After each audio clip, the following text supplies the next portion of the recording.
Now, with fragmentation, you actually have two types of fragmentation. You have what's called internal fragmentation and external fragmentation.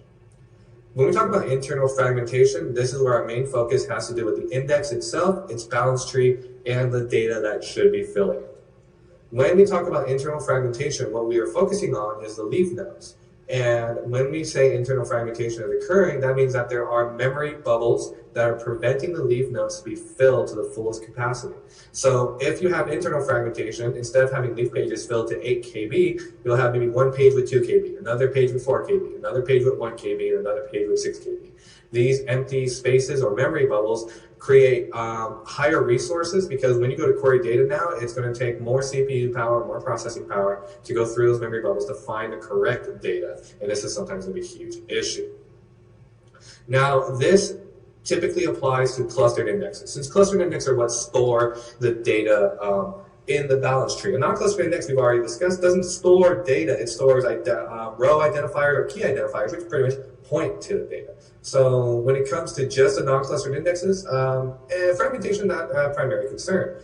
But once you have a clustered index on there, fragmentation can be a huge issue. And if you have a non-clustered index on a clustered index, then whenever you do those queries, there's a chance, and it's usually pretty good, that those memory bubbles that are in the leaf pages can be pulled up through the node and into the non-clustered index. So even though it's primarily a concern with a clustered index, there is nothing preventing it from affecting a non-clustered index if it's on a clustered index as well.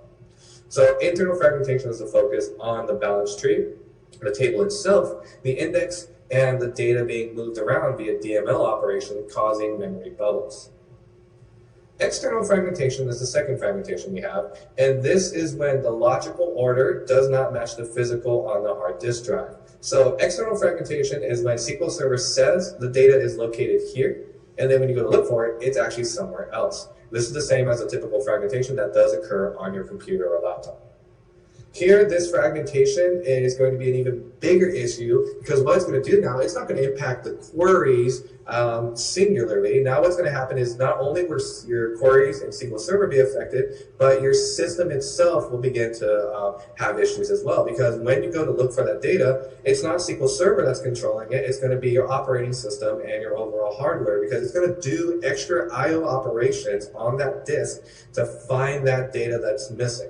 And this is the same reason or same occurrence that happens when you have a high fragmentation level just in your hard drive for your laptop. The entire thing slows down. It feels like it's running very, very slow, and that can be caused by fragmentation. So external fragmentation can happen as well. Now, while DML operations may not, be the sole cause of it, there could also be other things. Maybe if you're constantly deploying or moving database or files from different parts, or maybe you have to go through different files on the hard drive itself and move things around. These are different operations, and now we're talking about the system. So there are more possible ways to cause external fragmentation, but it's just equally detrimental as internal fragmentation. Now, to think about this graphically, we're going to look at internal fragmentation and external fragmentation in more of a graphical sense. Here we have internal fragmentation.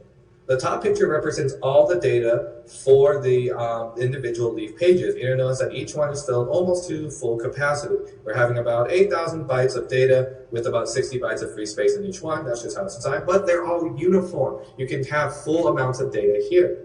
When internal fragmentation occurs, you end up with the result below. You have empty pockets of data in these leaf pages. These are memory bubbles, and these occur when you delete rows, update rows, or make insertion of new rows that are skipping the sequence or something like that. Internal fragmentation is going to be a huge detrimental process. So this is a big cost and consideration to using indexes and primary keys in general. So if you find yourself in a database that is lacking in keys or lacking in indexes, there may be a good reason, and that could be because of the data in it is changing on such a consistent note. Having an index on it or key is simply not worth the effort.